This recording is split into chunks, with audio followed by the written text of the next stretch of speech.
Welcome to the Thought Room, a place where your thoughts don't echo, they reveal things you've been avoiding. Some people don't just think, they overthink everything. A simple message like, okay, can turn into a full investigation. A small mistake becomes a mental replay that runs on loop like a song you never chose but somehow can't stop hearing. And the strange part is, overthinkers are aware of it. They know they're doing it. They can literally watch themselves falling into the spiral, yet they still can't pull themselves out. It's like being both the driver and the passenger in a car that won't stop accelerating. You press the brakes, but your mind has already decided. Just one more thought. Picture this. It's night. The world is quiet. Everyone else seems to be asleep, disconnected, resting. But your mind? It's wide awake. Not just awake, alive. Questions begin to crawl in. Did you say something wrong today? Why did that person reply differently? What if something goes wrong tomorrow? What if everything goes wrong? One thought leads to another, then another, and before you know it, you're not thinking anymore. You're trapped in a loop where answers don't exist, only more questions. This is the invisible maze of overthinking. And the scariest part is, there are no walls, just thoughts. Overthinking is not just thinking too much. It's a survival mechanism that went too far. At some point in life, something happened. Maybe you trusted someone and got hurt. Maybe you made a mistake that cost you something important. Maybe you were misunderstood when all you wanted was to be heard. And in that moment, your brain made a quiet decision. It said, next time, we will think more. We will analyze everything. We will not let this happen again. And just like that, a protector was born. But here's the twist. That protector never learned when to stop. Now your brain treats everything like a potential threat. Every word, every action, every silence gets analyzed. Not because you're weak, but because your mind is trying to protect you from pain. It believes that if it can just think enough, plan enough, predict enough, it can keep you safe. But life doesn't work that way. Life is unpredictable, and no amount of thinking can fully prepare you for it. So what happens? The mind keeps working overtime, trying to solve a problem that doesn't have a fixed answer. This is why overthinkers struggle with control. They don't necessarily want to control others. They want to control outcomes. They want certainty. They want clarity in a world that is constantly changing. And since they can't control the world, they try to control their thoughts. They replay conversations to find hidden meanings. They imagine future scenarios, preparing for things that may never happen. They try to connect dots that don't even exist. It's exhausting, but to them, it feels necessary, because uncertainty feels dangerous. And then comes the night, the time when overthinking reaches its peak. During the day, distractions keep it under control. Work, people, noise, movement.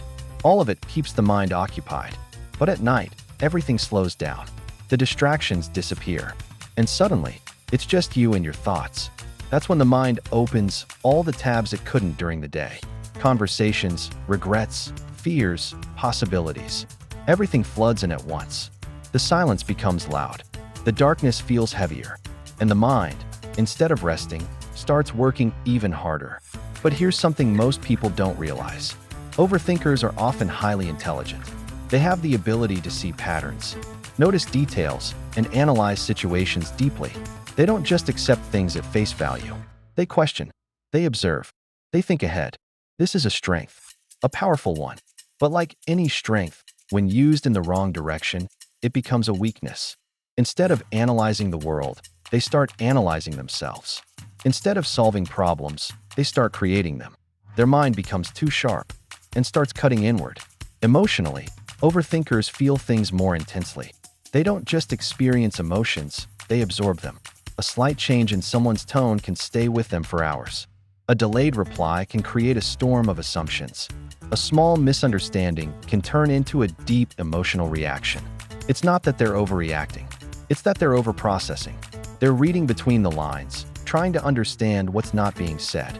And sometimes, in that process, they create meanings that were never there.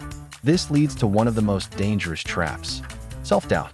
Overthinking slowly chips away at confidence. It makes you question yourself even when there's no reason to. Was I good enough? Did I say something wrong? What if they don't like me anymore? These questions don't come from reality. They come from a mind that has been trained to look for flaws. Even when things are going fine, overthinkers find a way to complicate them. not because they want to suffer, but because their brain believes it's preventing future pain.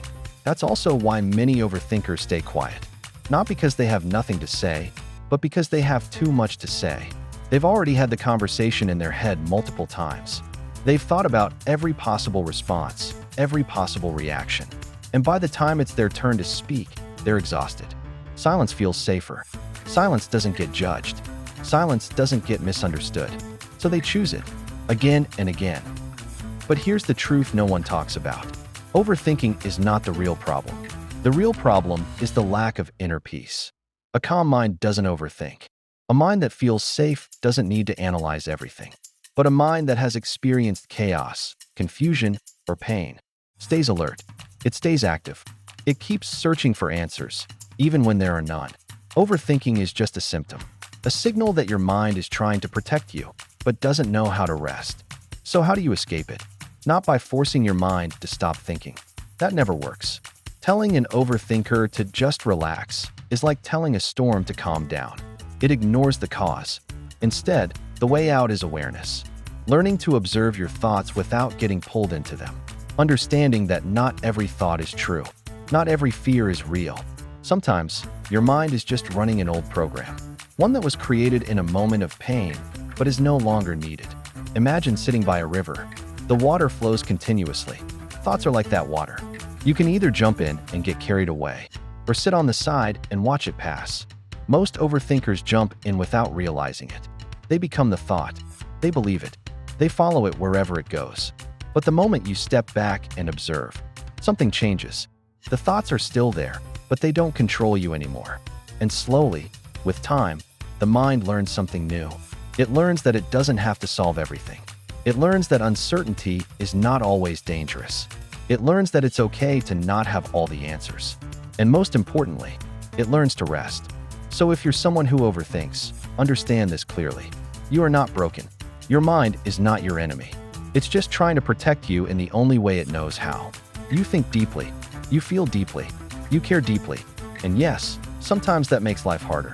But it also makes you more aware, more empathetic, more understanding than most people around you. In a world where many people don't think enough, you think too much. And somewhere in between those two extremes lies balance. That's where peace exists.